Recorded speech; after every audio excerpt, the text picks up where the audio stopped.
మా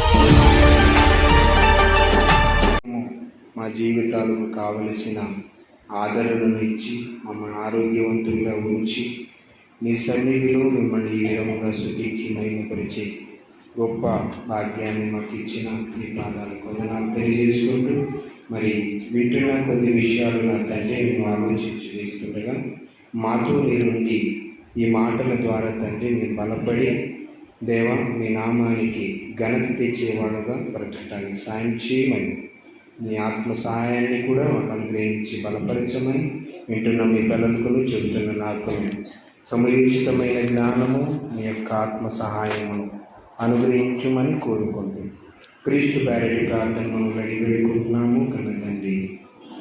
ఆమేన్. ఇప్పుడు వచ్చిన దేవుని పిల్లలైన మీ అందరికీ, సారిక సంఘ కాపరి శ్రీమోనయ్య గారికి, ప్రతి విషయంలో కూడా అందరికీ కూడా యేసుక్రీస్తు నామములో మీ అందరికీ వందనాలు తెలియజేసుకుంటున్నాను. ప్రియులారా, దేవుని ఉన్నతమైన ఆలోచనలు, కొద్దిపాటి విషయాలను మనం గ్రహించుకుందాము. దేవుని ఉన్నతమైన మాటలు ఎలా ఉంటాయో మీరందరూ కూడా ప్రతి వారము కూడా చూస్తున్నారు. ఈరోజు కూడా కొన్ని విషయాలను జాగ్రత్తగా బైబిల్ గ్రంథం నందు దేవుడు మన కొరకు రాయించిచ్చినటువంటి పరిశుద్ధ లేఖనముల ద్వారా దేవుని మాటలను జాగ్రత్తగా విందాం. ప్రియులారా, మరి కాలాన్ని వృధా చేయకుండా అనేకమైన సంగతులు తక్కువ సమయంలోనే అనేకమైన విషయాలను మనం నేర్చుకున్నాం. ప్రియమైన దేవుని వల్ల మనిషి ఆలోచనలు అంతు చిక్కని ఆలోచనలుగా మనుషులలో హృదయాలలో ఆలోచిస్తున్నారు. ప్రియులారా, మనుషులు ఆలోచిస్తున్నది, నరులు ఆలోచిస్తున్నది, వారి ఆలోచన విధానము ఎలా ఉంటుందని మనం ఆలోచన చేసినప్పుడు కొందరి ఆలోచనలు తమ కొరకు తాము ఆలోచించుకునే విధానంలో ఉంటారు. మరికొందరు ఆలోచనలు ఎలా ఉంటాయంటే ఎదుట వాళ్ళ విషయమై ఆలోచిస్తూ ఎదుట వాళ్ళ జీవితాల గురించి ఆలోచించేవారు కొంతమంది ఉంటారు. మనుషుల కొరకు ఆలోచించేవారే కానీ, మనుషుల యొక్క బాగోగుల గురించి ఆలోచించేవారే కానీ, మనుషుల యొక్క చెడు నడతల గురించి ఆలోచించేవారు మనకు కనిపిస్తున్నారు. కానీ దేవుని గురించి ఆలోచించి తమ జీవితాలను దేవుని కొరకు ఎలా బ్రతకాలి అని ఆలోచించే విధానము మనుషులలో ఈ ఆలోచనలు ఉన్నాయని జాగ్రత్తగా ఆలోచిద్దాం. ఎప్పుడు చూసినా మన శరీరపు విషయాల గురించి ఆలోచించటము, ఎప్పుడు చూసినా ఎదుట వారు చెడు మంచి గురించి ఆలోచించటము, కానీ ఇదే మన జీవితాలలో జరుగుతుంది. కానీ మనము దేవుని కొరకు బ్రతకటములో ఏం ఆలోచన చేశామన్న సంగతిని మనం గ్రహించుకోవాలి. దేవుడు అందుకే బైబిల్ గ్రంథంలో ఒక చక్కని మాట రాయిస్తూ మన కొరకు ఏం రాయించాడంటే, మనుషుల ఆలోచనలను బట్టి ఏమి రాయిస్తున్నాడో జాగ్రత్తగా చూడాలి. ప్రియులారా, సామెతల గ్రంథము జ్ఞానోక్తి సామెతల గ్రంథము 19వ అధ్యాయము 21వ వచనాన్ని జాగ్రత్తగా చదవండి. ఏం రాయించాడో దేవుడు. సామెతల గ్రంథం ప్రియులారా 19వ అధ్యాయము 21వ వచనం, నరుని హృదయములో ఆలోచనలు అనేకములుగా పుట్టును, యెహోవా యొక్క తీర్మానమే స్థిరమగును. దేవుడు ఏమంటున్నాడు చూడండి. నరుని హృదయములో ఆలోచనలు ఎన్ని పుడుతున్నాయట? నరుని హృదయములో ఆలోచనలు ఎన్ని పుడుతున్నాయి? అద్దులు చెప్పాడా? ఇన్నేనండి అనుకోవడానికి ఏమైనా ఉందా? దేవుడు అంటున్నాడు ప్రియులారా, నరుని హృదయములో అనేకములు పుట్టును ఆలోచనలు అన్నాడు. అందుకే వాళ్ళ యొక్క హృదయము లోతెంతో చెప్పాడండి. సముద్ర అగాధము కంటే వాళ్ళ ఆలోచనలు అంత లోతుగా వెళ్ళిపోయారట. దేంట్లో అని మనం ఆలోచన చేయగలిగితే బాగా దేవుని కొరకు బ్రతకటంలో కాదు, లోకములో బాగా బ్రతుకుచు దేవునికి దూరస్తులుగా మారిపోవడానికి తమ ఆలోచనలను ఆలోచిస్తున్నారు పిల్లలు. అందుకే దేవుడు అంటున్నాడు, నరుని హృదయములో ఆలోచనలు అనేకములు పుడుతున్నాయట. వారు ఏదేదో ఆలోచన చేస్తున్నారు. తమ గురించి తాము ఆలోచన చేయడము, లేదా ఎదుటి వాళ్ళ గురించి ఆలోచన చేయడము, ఎదుటి వాళ్ళ ఆలోచనల విధానాల గురించి ఆలోచన చేయడము తప్ప, కానీ యెహోవా తీర్మానం అనేది ఒకటి ఉంది. మనం ఎన్ని ఆలోచన చేసినా ఆయన నిర్ణయించిన ఆ తీర్మానమే స్థిరమవుతుంది. కానీ మేము ఎన్ని ఆలోచన చేసుకున్నా అవి ఒట్టివే అన్న సంగతి మనుషులకు తెలియదండి ప్రియులారా. ఇంతకీ మనుషులు ఏం ఆలోచన చేస్తున్నారు అంటే దురాలోచనలు మనుషులలో గూడు కట్టుకొని పోయింది ప్రియులారా. దురాలోచన మనిషి జీవితంలో ఆ జీవితాన్ని అడగార్చి ఈ లోకములో నుండి దేవునిలో నుండి ఈ లోకానికి దగ్గర చేసింది ప్రియమైన వాళ్ళ. దురాలోచన అనగా ఏంటి? ఆ దురాలోచన మనుషుల చెడు ఆలోచనలు ఏంటి అని మనం ఆలోచన చేసినప్పుడు ప్రియమైన దేవుని వాళ్ళరా, దేవుడు చెప్తున్నాడు ఆ దురాలోచనలకు ఉన్నటువంటి ఆలోచన. మనం చేస్తున్న ఈ లోతైన ఆలోచనలు ఏంటి? మనం చేస్తున్న ఈ యొక్క అనేకమైన ఆలోచనలు దేని గురించి చేస్తున్నామయ్యా అని మనం ఆలోచన చేయగలిగితే, దేవుడు యేసు ప్రభుల వారు ప్రారంభపు కాలంలోనే, తాను వచ్చినటువంటి కాలంలోనే చెబుతూ మత్తయి రాసిన సువార్త ప్రియులారా 15వ అధ్యాయము 19వ వచనంలో మాట్లాడుతూ ఈ మాట తెలియజేశాడండి. 15వ అధ్యాయం 19వ వచనం ఏమంటున్నాడు చూడండి. మనుషులు ఏం ఆలోచన చేస్తున్నారు అని మనం ఆలోచన చేయగలిగినప్పుడు దురాలోచనలు, నరహత్యలు, వ్యభిచారములు, మేషమునగులు, దొంగతనములు, అబద్ధ సాక్షులను, దేవదూషణలను తమ హృదయములలో నుండియే వచ్చును. హృదయములో అనేకమైన ఆలోచనలు ఏంటయ్యా అని మనం ఆలోచన చేయగలిగితే, హృదయములో ఉండే మనుషులలో ఉండే ఆలోచనలు ఏంటంటే యేసు ప్రభు చెప్తున్నాడండి ఆయన మాటల ద్వారా. హృదయములో ఉన్న ఆలోచనలు ఏంటో తెలుసా? దురాలోచనలు, తర్వాత నరహత్యల గురించి ఆలోచన చేస్తున్నారన్నాడు, తర్వాత వ్యభిచారాల గురించి ఆలోచన చేస్తున్నారన్నాడండి. హృదయములో పుట్టే అనేకమైన ఆలోచనలు ఏంటి అని మనం ఆలోచన చేసినప్పుడు అవి దురాలోచనలు అన్నాడు. ఆ దురాలోచనలు ఏంటయ్యా అని మనం ఆలోచన చేయగలిగితే అవి నరహత్యలు, వ్యభిచారణలు, వేషసాంగత్యములు, దొంగతనములు, అబద్ధ సాక్ష్యములు, దైవదూషణములు హృదయములో నుండియే వచ్చును అన్నాడండి. ఎక్కడి నుంచి వచ్చాయంట? ఎక్కడి నుంచి వచ్చాయి చెప్పండి? హృదయములో నుండియే వస్తున్నాయట. ఏ ఆలోచనలు? దురాలోచనలు. అందుకే ఈ హృదయపు ఆలోచన ఎప్పుడు నుంచి దేవునికి ఇష్టము లేనిదిగా మారిందని మనం ఆలోచన చేయగలిగితే ప్రియమైన వాళ్ళారా, ఆది కాండంలో దేవుడు చెబుతూ 6వ అధ్యాయం 5వ వచనంలో ప్రారంభంలోనే దేవుడు చెప్పాడండి ఈ దురాలోచనల గురించి. దేవుడు భగవంతుడు భూమి మీద మనుషులను కలిగించిన నాడే వాళ్ళ దురాలోచనలను గుర్తు పెట్టుకున్నాడు ప్రియులారా.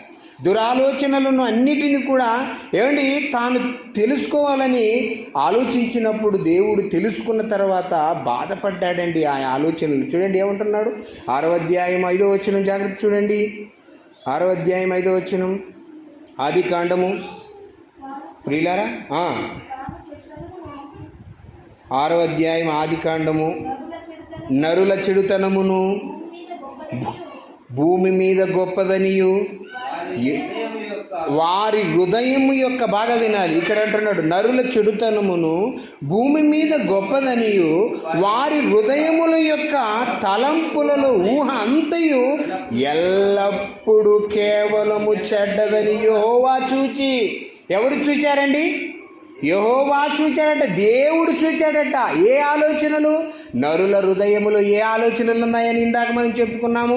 వ్యభిచారము, నరహంత్యకుడు, తర్వాత జారత్వము, అబద్ధ సాక్షులు, దైవదూషణ, ధనాపేక్ష, ఇవన్నీ మనిషి హృదయములో నుండే బయలు వెళ్ళాయట. మనిషి హృదయములో నుండి వచ్చిన వీరు, మనిషి హృదయములో నున్న ఊహలన్నీ ఏంటయ్యా అని మనం ఆలోచన చేయగలిగితే అవన్నీ కూడా దేవుని దృష్టికి చూసినప్పుడు చెడుతనముగా కనబడి ఆయన చూసి అసహించుకున్నట్లు మనకు కనబడుతుంది. 6వ వచనంలో అంటున్నాడు, తాను భూమి మీద నరులను చేసినందుకు యెహోవా సంతాపము నొంది తన హృదయములలో నొచ్చుకునేను అన్న మాట రాయబడిందండి ప్రియులారా. నిజంగా చెప్పండి, కన్న పిల్లలు ఏమండి ఎప్పుడైతే తమ ఆలోచనలు చెడ్డవని తెలిసిన తర్వాత తల్లి హృదయములో ఎంత బాధ ఉంటుందో మీకు తెలియదా ప్రియమైన వాళ్ళారా? ఏమని ఆమె హృదయములో చెడు నడత లేదు అని తెలుసుకున్నప్పుడు, ఆమె బాగుందని తెలుసుకున్నప్పుడు ఆనందపడుతుంది తల్లి, ఆనందంగా ఉంటాడు తండ్రి. ఎప్పుడైతే తన కుమారుడు తన కుమార్తె ఏంటి మంచిదానిలాగా నటించి తనని మోసం చేస్తుందని తెలిసినప్పుడు ప్రియమైన వాళ్ళరా, ఆ తల్లి ఆ తండ్రి బాధపడతారండి. అబ్బో, ఇంత భయంకరురాలా, ఇంత మోసగత్య, నేను ఇంత మంచిదనుకున్నాను కదా అని ఆలోచన చేస్తారు ప్రియమైన వాళ్ళరా. అందుకే దేవుడు కూడా ప్రారంభంలో నరులను యథార్థవంతులుగా ఈ భూమి మీద పుట్టించిన తర్వాత తమకు తాముగానే హృదయములో అనేకమైన చెడు ఆలోచనలు ఆలోచించి దేవుణ్ణే మోసం చేసేటువంటి దిశలోనికి వారు వెళ్ళిపోయి ఏం చేసుకున్నారట? హృదయములో చెడు ఆలోచనలు, దురాలోచనలను పెంచుకున్నట్లు మనకు కనబడుతుంది. అది ఎల్లప్పుడూ ఎప్పటి నుండి అని మనం ఆలోచన చేయగలిగితే అదే 8వ అధ్యాయము 21వ వచనము చూడండి ప్రియులారా. ఆదికాండము 8వ అధ్యాయము 21వ వచనము ఎప్పుడు నుండి మన ఆలోచనలు ఏంటి ప్రియులారా చెడు నడతలుగా ఉన్నాయి? అప్పుడు యెహోవా ఇంపైన సువాసన ఇక మీదట నరులను బట్టి భూమిని మరలా శపించెను. ఎందుకనగా నరుల హృదయములో ఆలోచనలు వారి బాల్యము నుండియే చెడ్డవి. ఎప్పుడు నుండి అట? మన ఆలోచనలు ఎప్పుడు నుండి చెడ్డవిగా కనబడాయంటే దేవునికి బాల్యము నుండియే చెడ్డవి అన్నాడు. అందుకే చూడండి, కొంతమందిని పిల్లల్ని చూస్తున్నప్పుడు ప్రియులారా, వాళ్ళ బాల్యము నుండి చిన్నప్పుడు వాడు అట్లే ఉండాడమ్మా, మనం చూసిలేమేమంటారు. అవునా? అంటే మనుషులు ఎలాంటి ఆలోచనలతో వస్తారంటే బాల్యము నుండియే చెడ్డ ఆలోచనలు నేర్చుకున్నారట, బాల్యము నుండియే చెడ్డ హృదయము కలిగి ఉన్నారట. బాల్యము నుండే చెడ్డ హృదయం ఉంటే పెరిగి పెద్దగైన తర్వాత ఇంకెంత చెడు హృదయముతో మనుషులను మోసం చేసే రీతిలో, దేవుణ్ణి మోసం చేసే దశలో ఎంత ఆలోచన కలిగి ఉంటారో ఒక్కసారి ఆలోచన చెయ్యాలి ప్రియమైన వాళ్ళారా. అందుకే ఇంత మోసకరమైనటువంటి ఆలోచనలు, ఇంత దృఢమైనటువంటి దురాలోచనలు ఎందుకు ఇలా దృఢపరుచుకున్నారంటే ప్రియులారా, మనుషులందరూ ఎవరు మమ్మల్ని ఏం చేస్తారు, మమ్మల్ని శిక్షించేవారు ఎవరున్నారు, మేము ఏం చేసినా న్యాయమే కదా, మమ్మల్ని ఆ దేవుడు కూడా ఏమీ చెయ్యలేడనేటువంటి గర్వాంధులుగా మారి ఈరోజు పాపాత్ములుగా తమ హృదయములు ఇలాంటి దురాలోచనలను గూడు కట్టుకొని ఇదిగో మంచివాళ్ళుగా పైకి నటిస్తూ ప్రపంచములో మనుషులను కానీ దేవుణ్ణి కానీ మోసం చేసినటువంటి ఆలోచనలు లేవా? అందుకే దేవుడు అంటున్నాడు, కీర్తనల గ్రంథం 37వ అధ్యాయము 7వ వచనంలో రాయబడిన మాట జాగ్రత్తగా మనం చూడగలిగితే, కీర్తనల గ్రంథము 37వ అధ్యాయము 7వ వచనంలో జాగ్రత్తగా మనం చూడగలిగితే దేవుడు అంటున్నాడు, యెహోవా ఎదుట ఆయన కొరకు కనిపెట్టుకొనుము, తన మార్గమున వ్యసనపడుకుము, దురాలోచనలను నెరవేర్చుకొను అని చూచి వ్యసనపడవద్దు అంటున్నాడండి. ఏమంటున్నాడు? నీవు దురాలోచనలలోనూ ఉంటే నీ జీవితం అడగారిపోతుంది, అలాంటి వాడిని దేవుడు చూసి సంతోషింపడు అంటున్నాడండి ప్రియులారా. ఇన్ని మాటలు దేవుడు చెబుతున్నా ఏ విషయములో కూడా వాళ్ళు దేవుని విషయములో రాజీపడక, ఆయనను నమ్ముకొనక ప్రజలందరూ కూడా దేవుని మనుష్యులను, దేవుని సేవకులను మోసం చేస్తూ ఈరోజు దురాలోచనలో మనుషులు కొనసాగటం లేదా ప్రియమైన వాళ్ళారా? దేవుడు మరో మాట అంటున్నాడు, ఇలా దురాలోచనలు నన్ను ఎవ్వరూ ఏమి అనుకుంటున్నావు కానీ యెషయా రాసిన గ్రంథంలో రాయబడిన మాట ఒకటి జాగ్రత్తగా మనం చూడగలిగితే ప్రియులారా, 29వ అధ్యాయము ప్రియులారా 15-16 వచనాలు జాగ్రత్తగా మనం చూద్దాం. యెషయా రాసిన గ్రంథము 29వ అధ్యాయము 15-16 వచనాలు ఏమంటున్నాడు? యెషయా రాసిన గ్రంథము 29వ అధ్యాయము, తమ ఆలోచనలను యెహోవాకు కనపడకుండా లోపల వాటిని మరుగు చేయు జూచువారికి శ్రమ. ఏమంటున్నాడండి? తమ ఆలోచనలను యెహోవాకి తమ దుష్క్రియలు కనబడకుండా మరుగు చేయు వారికి శ్రమ. మిమ్మును ఎవరును చూదురని, మమ్మను ఎవరును చూచెదరని, మా పని ఎవరికి తెలియనని అనుకుని చీకటిలో తమ క్రియలను జరిగించు వారికి శ్రమ. నేను మాట్లాడుతున్నానా? దేవుడు మాట్లాడా? దేవుడే అంటున్నాడు. ప్రియమైన వారు, మమ్మల్ని ఎవరు చూస్తారు? మమ్మల్ని ఎవరు పట్టుకుంటారు? మమ్మల్ని పట్టుకునే నాదుడెవడున్నాడు?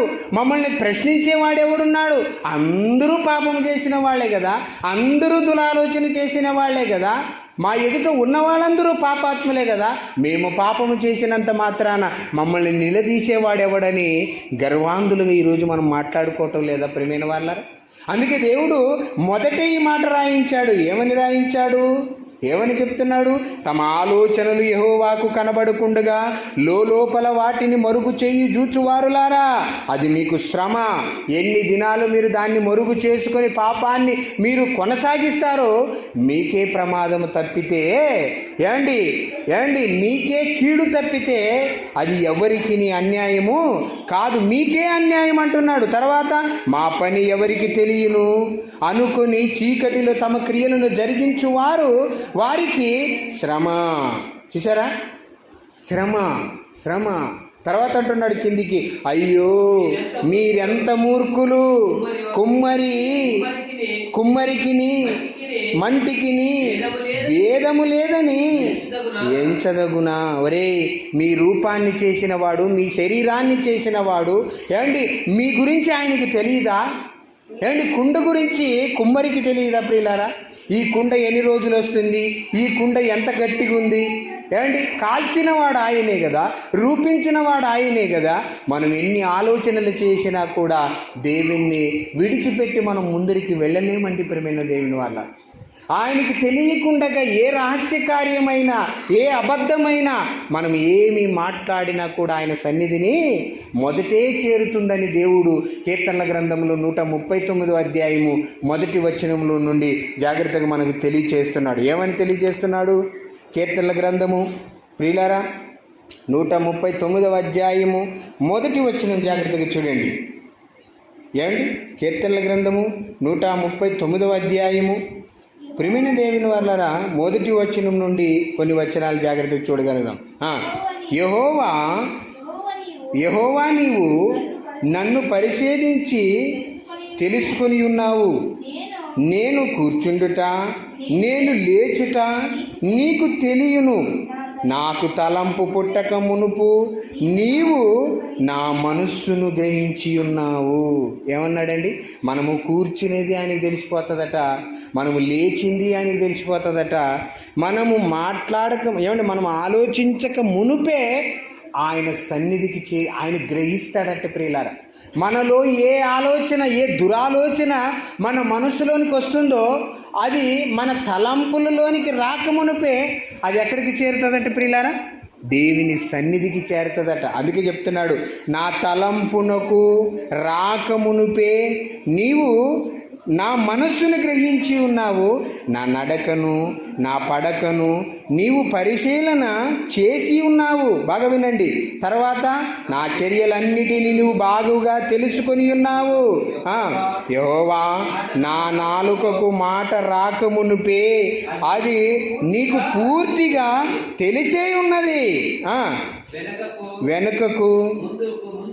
వెనకకును ముందుకును నీవు నన్ను ఆవరించి ఉన్నావు, నీ చేయి నా మీద ఉంచి ఉన్నావు. చూసారా? మన వెనకాల ఆయనే ఉన్నాడట, మన ముందు ఆయనే ఉన్నాడట. మనం తప్పించుకునే ప్రసక్తి ఏమైనా ఉందా చెప్పండి? మన ఆలోచనలోనూ ఆయనే ఉన్నాడట, మన నడకలోనూ ఆయనే ఉన్నాడట, మన పడకలో కూడా ఆయనే ఉన్నాడట ప్రియులారా. ఎన్ని విధానాలు, ఎక్కడికి వెళ్ళినా నేను నీ దగ్గరే ఉన్నాను, నన్ను తప్పించుకొని నీవు ఏ దురాలోచన, ఏ మాట కూడా పలికినను కూడా అది నా సన్నిధిని చేరుతుంది.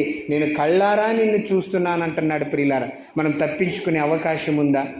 మనం అనుకుంటున్నాం, ఎన్నెన్నో ఆలోచనలు చేస్తున్నాం. అందుకే నరుని హృదయములో ఆలోచనలు అనేకములు పుట్టునన్నాడు, అది యెహోవా తీర్మానమే స్థిరమగును అన్నాడు. ప్రియులారా, మనం ఎన్నో ఆలోచనలు చేసుకుంటాం ప్రియులారా, ఏదేదో ఊహించుకుంటాం. మన ఊహలన్నీ కూడా ఏమవుతాయి? గాలిలో మేడల్లాగా ఉంటాయి. గాలి వీచగానే ఆ మేడలన్నీ ఏమవుతాయి ప్రియులారా? కొట్టుకొని పోతాయి. అవునా కాదా? అందుకే ఏ ఆలోచన కూడా దేవునికి ఇష్టం లేని ఆలోచనలు ఏవి మనం చేయకూడదండి ప్రియులారా. దేవునికి ఇష్టమైన ఆలోచనలు మనం ఎన్ని చేస్తున్నాము రోజు, ఆయనకి ఇష్టమైన బ్రతుకు ఎంత బ్రతుకుతున్నాము రోజు అన్నదే మన ఆలోచనలో ఉండాలి తప్ప, ఏమండి మన జీవితాన్ని నాశనం చేసేది, మనల్ని నరకాన్ని చేర్చేది దురాలోచన వలన మనకు దుఃఖమే కలుగుతుంది తప్ప దురాలోచన వలన మనకి మేలు ఏమీ కలుగుదు ప్రియమైన వాళ్ళారా. అందుకే దేవుడు మరో మాట సెలవిస్తూ ఏం చెప్తున్నాడో జాగ్రత్తగా చూడండి ప్రియులారా. ఏమండి ఈ దురాలోచన గురించి దేవుడు మనతో మాట్లాడుతూ అదే సామెతల గ్రంథము 15వ అధ్యాయం 26వ వచనాన్ని జాగ్రత్తగా చూడండి. అదే సామెతల గ్రంథం 15వ అధ్యాయం 26వ వచనం ఏం చెప్తున్నాడో చూడండి ప్రియులారా. దురాలోచనలు యెహోవాకు ఏయములు, దయగల మాటలు ఆయన దృష్టికి పవిత్రములు. అబ్బా, ఏం మాట అండి! చూసారా ఏముంటున్నాడు ఆయన? ఏమండి దురాలోచనలు యెహోవాకు ఏయములు, దురాలోచనలు యెహోవాకు ఏయములు, దయగల మాటలు ఆయన దృష్టికి పవిత్రములు. చాలామంది ఈ మాటల ద్వారా ఆలోచించాలి ప్రియులారా. హృదయములు చెడు ఉంచుకొని పైకి మంచి మాటలు మాట్లాడుతుంటాం. అంటే మన దురాలోచన దేవునికి తెలియదా? ఆయనకి ఏమైనా హృదయాన్ని మనం ఉంచుకొని పైకి మాత్రం భక్తిగా మాట్లాడితే ఆయన ఇష్టపడడు ప్రియమైన వాళ్ళరా. ఆయన దృష్టించినప్పుడు మన హృదయము ఎలా కనబడాలంట? ఆయనకి దయగలిగిన హృదయముగా ఆయన కనబడాలట. ఏ విధమైనటువంటి కల్మషము లేని హృదయము, పవిత్రమైన మనస్తత్వము ఆయనకి కనబడాలట ప్రియులారా. అలాంటి హృదయము దృష్టించి చూసినప్పుడు అవి పవిత్రములు అని దేవుడు సాక్ష్యం ఇస్తున్నాడండి. నిజంగా అలాంటి హృదయము ఎవరికి ఉంది? అలాంటి హృదయపు ఆలోచనలు ఎవరికి ఉన్నాయి ప్రియులారా? నీ హృదయపు ఆలోచనలు దురాలోచనలుగా ఉన్నాయా, పవిత్రమైన ఆలోచనలుగా ప్రభు సన్నిధిని చేర్చే విధానముగా నీ ఆలోచనలు ఉన్నాయా? మన ఆలోచనలు ఉన్నాయో మనం ఆలోచించాలి ప్రియమైన వాళ్ళారా.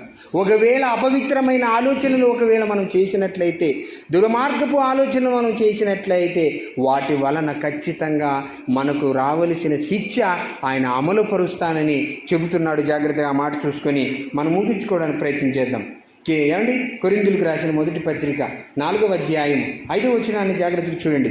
కొరింథీయులకు రాసిన మొదటి పత్రిక 4వ అధ్యాయము 5వ వచనాన్ని జాగ్రత్తగా మనం చూడగలిగితే, కాబట్టి సమయము రాకమునుపు అనగా ప్రభు వచ్చు వరకు దేనిని గూర్చి తీర్పు తీర్చకుడి, ఆయన అంధకారమందలి రహస్యములో వెలుగులోనికి తెచ్చి హృదయములోని ఆలోచనలను బయలుపరచినప్పుడు ప్రతివానికి తగిన మెప్పు దేవుని వలన కలుగును అన్నాడు. చూడండి, అందుకే అంటున్నాడు, ఏ ఆలోచన చెయ్యకండి తల్లి, ఏ ఆలోచన చెయ్యకండి తండ్రులారా, మీరందరూ జాగ్రత్తగా ఆలోచన చేయండి. ఎందుకంటే హృదయ ఆలోచనల్ని గ్రహించిన వాడెవడు? దేవుడు తప్ప మనుషులు కాదండి. ఈరోజు నా మనస్సు నా భార్యకి అర్థం కాకపోవచ్చు, నా భార్య మనసు నాకు అర్థం కాకపోవచ్చు, మా ఇద్దరు మనసులు మా పిల్లలకు అర్థం కాకపోవచ్చు, పిల్లల మనసులు మనకు అర్థం కాకపోవచ్చు. కానీ ఒకరి మనసులు ఒకరికి తెలియవని ఆనాడే పౌలు గారి చేత రాయించాడు. ఒకని ఆత్మ సంగతులు వాని మనిషిలో ఉన్న మనుష్యాత్మకే తెలుసు, కానీ మనుషులలో మరి ఎవరికి తెలియవు, కానరావన్నాడు. ప్రియులారా, నేనేం ఆలోచన చేస్తున్నానో అది నీకు తెలియదు, నీవా ఏం ఆలోచన చేస్తున్నావో అది నాకు తెలియదు. కానీ మన ఇద్దరు ఆలోచనలు లేదా మన అందరి ఆలోచనలు ఎవరికి తెలుసు చెప్పండి? మనల్ని కన్నా తండ్రికి తెలుసు. అందుకే ఆ మాట అంటున్నాడు. సహోదరులారా, ఏమంటున్నాడు చూడండి, 5వ వచనము జాగ్రత్తగా ఒకసారి చదవండి. కాబట్టి ఆ సమయము రాకమునుపు అనగా ప్రభు వచ్చే వరకు దేనిని గూర్చి మీరు తీర్పు తీర్చకుడి, ఆయన అంధకారమందలి రహస్యములను వెలుగులోనికి తెచ్చి హృదయాలోచనలను బయలుపరిచినప్పుడు ప్రతి వానికి తగిన మెప్పు దేవుని వలన కలుగును అంటున్నాడండి ప్రియుల. మనం ఏం ఆలోచన చేశాం, మనం ఏం మాట్లాడాం, ఎంతమందిని మోసం చేశాం, ఆ దేవునికి ఎంత అవమానకరమైన జీవితాన్ని జీవించామన్న సంగతిని దేవుడు మనల్ని తీర్పులోనికి తీసుకున్నప్పుడు అవన్నీ కూడా బయలుపడతాయట. అవన్నిటికీ మనము చేసిన దురాలోచనలకి కావలసిన తగిన శిక్ష ఆయన అమలు పరుస్తానంటున్నాడు ప్రియుల. అవునా కాదా? ఇప్పుడు మనం ఏం ఆలోచన చేస్తున్నాం, మన జీవన విధానం ఏంటి, మనం ఎంతవరకు దేవుణ్ణి ప్రేమిస్తున్నాము, ఎంతవరకు లోకాన్ని ప్రేమిస్తున్నాము, ఎంతవరకు నటిస్తున్నామన్న సంగతిని అన్నిటినీ దేవుడు తేటపరిచే కాలము దగ్గర పడుతున్నారు ప్రియులారా. మీరు ఆలస్యం చేస్తే కొలది ఇంకా వీటిని గురించి తెలుసుకోలేకపోతే, ఇంకా మీరు వీటిని తెలుసుకుని కూడా దేవుని దగ్గరికి రాకపోతే మీ జీవితాలకు నాశనం ఏర్పడుతుందని దేవుడే చెప్తున్నాడు. దయచేసి ఆ తగిన మెప్పు శిక్షలోనికి వెళ్ళకోకుండా ఆ తగిన మెప్పు ఆశీర్వాదములోనికి వెళ్ళటానికి అనాలోచన చేయకండి ప్రియులారా. మంచి ఆలోచనలతో కూడుకోండి. దేవుని కొరకు దేన్నైనా ఇవ్వగలిగే అంత, దేన్నైనా చెయ్యగలిగే అంత దేవుని కొరకు ప్రాణాలే ఇచ్చేటటువంటి ఆలోచనలు మనం చేద్దాం. దీన్ని దేవుని కొరకు పోగొట్టుకుంటే దేవుడు తిరిగి దీన్ని మనకు సంపాదిస్తానన్న మాట ఎన్నోసార్లు మనం విన్నాం. ఆ మాటలు ఎందుకు నిర్వీర్యం చేసుకుంటారు? అందుకే చివరిగా మనం ఒక మాట చూపించి నేను ముగించగలిచాను. చూడండి, యాకోబు రాసిన పత్రిక 2వ అధ్యాయము 4-5 వచనాలు జాగ్రత్త చూడండి. యాకోబు పత్రిక 2వ అధ్యాయము 4-5 వచనాలు జాగ్రత్త చూడండి. నీ మనస్సులలో భేదములు పెట్టుకొని మీరు దురాలోచనలతో విమర్శ చేసిన వారి అందరూ కారా. తర్వాత అంటున్నాడు, నా ప్రియ సహోదరులారా ఆలకించుడి, ఈ లోక విషయములో దరిద్రులైన వారిని విశ్వాసమందు భాగ్యవంతులుగాను తన ప్రేమించు వారికి తాను వాగ్దానము చేసిన రాజ్యమునకు వారసులుగాను ఉండుటకు దేవుడు ఏర్పరచుకొనలేదా? అబ్బా, ఏమంటున్నాడు? ఇలా ఆలోచన చేయకండి ప్రియులారా. దేవుని విషయములో దరిద్రులుగా మారి మోసపోయి అనేక విషయములో నానా బాధలు అనుభవించిన తర్వాత ఆ దరిద్రులైన వారిని దేవుడు ఏర్పరచుకొని ఆయన లోక రాజ్య వారసులుగా దేవుడు చెయ్యలేదా? దుష్క్రియలు చేసిన వారిని గతి ఏం పట్టింది? దేవుని కొరకే బ్రతికి కాసి మోసపోయిన వాళ్ళు గతి పరలోకమందు సింహాసనాన్ని అభిష్టించటానికి పరదేశులు వాళ్ళు లేరా? వాళ్ళ ఆత్మలు లేవా? ఎందుకు ప్రియమైన వారలారా, దురాలోచనలు చేసి పాపాన్ని ఒడిగట్టుకొని అనేకులకు మోసం చేస్తూ అబద్ధాలు నీతిగా వర్ణిస్తూ ఎంతగా దేవునికి కీడు చేస్తున్నారు అంటే ప్రియులారా, దాని వలన మన తండ్రికి ఘనత రాదండి ప్రియులారా. దాని వలన దేవుని మహిమను ఇంకా ఆయన మహిమను తృణీకరిస్తున్నామే తప్ప ఆయన గణపరచటలేదు ప్రియులారా. అందుకే చెప్తున్నాను, అనాలోచన చేయకండి, దురాలోచనలు చేయకండి. అలాంటి ఆలోచనలకు మనం దూరంగా ఉన్నట్లయితే దేవుని కొరకు శిష్టగా గరిష్టగా నీతిగా నిజాయితీగా మనము బ్రతికి పరలోక రాజ్యాన్ని సంపాదించుకున్నట్టుకే యేసుక్రీస్తుల వారిని లోకానికి పంపించాడు. ఆయన ఈ లోకములో ఉండగానే మీరు దురాలోచనలు ఎందుకు చేస్తున్నారు? దురాలోచనల వలన మీకు కలిగే మెప్పు నరకానికి పాత్రులవుతారే తప్ప మీకు ఏ విధమైనటువంటి మేలు రాదని చెప్పాడు ప్రియులారా. ఇప్పటికైనా మనం గ్రహిద్దాం. యేసుక్రీస్తుల వారి మన కొరకు ప్రాణం పెట్టి మంచి ఆలోచనలు మీరు చేసి నా తండ్రి కొరకు నేను ఎలాగైతే జీవించి ఇదిగో ఇంత మంచి కార్యాలు ఇంత మంచి ఆలోచనలు చేసి ప్రపంచములో మీ కొరకు నేను మాదిరి చూపించటానికి బ్రతికాను. అలాంటి బ్రతుకులు తండ్రి కొరకు మీరు జీవించండి, పరలోకపు రాజ్యాన్ని సంపాదించుకునండి అన్నాడు. శత్రువులైనా సరే, నన్ను కొట్టిన వారినైనా సరే, నన్ను తిట్టిన వారినైనా సరే క్షమించమని నా తండ్రిని ప్రాధేయపడ్డాను. మీరు కూడా సరే ఇదిగో పాపము చేస్తున్న ప్రతి వ్యక్తిని, మీ మీద ఇరుచుకుపడుతున్న ప్రతి వారిని కూడా క్షమించమని ప్రాధేయపడి ప్రభు యొక్క సంగతులను వారికి నేర్పించి పరలోక వారసులుగా మీరు బ్రతికి వారిని బ్రతికించి ఇదిగో దేవుని సంబంధులుగా ఇలా మంచి ఆలోచనలతో దేవుడు మనల్ని బ్రతకమని తెలియచేశాడు ప్రియులారా. ఇట్టి మాటలను మరి విడిచిపెట్టే పెట్టేవారుగా కాక దేవుని కొరకు బలంగా బ్రతికి ఆయన ఉన్న రాజ్యాన్ని సంపాదించుకోవాలని. ఇక నుండి మీ ఆలోచనలు ఎలాంటివి? దేవునికి దగ్గర చేసేవా లేదంటే దూరం చేసేవా? ఒక్కసారి ఆలోచించండి. ఎంతమంది అయితే అనాలోచనలతో ఉన్నారో, ఇది ఇంతేలే, ఎప్పటికి వినిందేలే అనుకుంటే మీ పాడి మీరే కట్టుకుంటారు. మీ పాడితో సహా మీ శరీరము కట్టెతో సహా నరకాగ్నిలో కాలుతుంది. జాగ్రత్త. దీన్ని తప్పించుకోవాలంటే దేవుని ఆలోచనలు ఆలోచించాలి. అలా ఆలోచిస్తారని సహోదరుడిగా తెలియజేస్తూ నేను ఆ మాటలు ముగిస్తున్నాను. ఈ సమయాన్ని ఇచ్చినందుకు ఏమండి సంఘ కాపరి గారికి హృదయపూర్వకమైన వందనాలు తెలియజేసుకుంటూ సమయాన్ని అయ్యగారికి అప్పగిస్తున్నాను.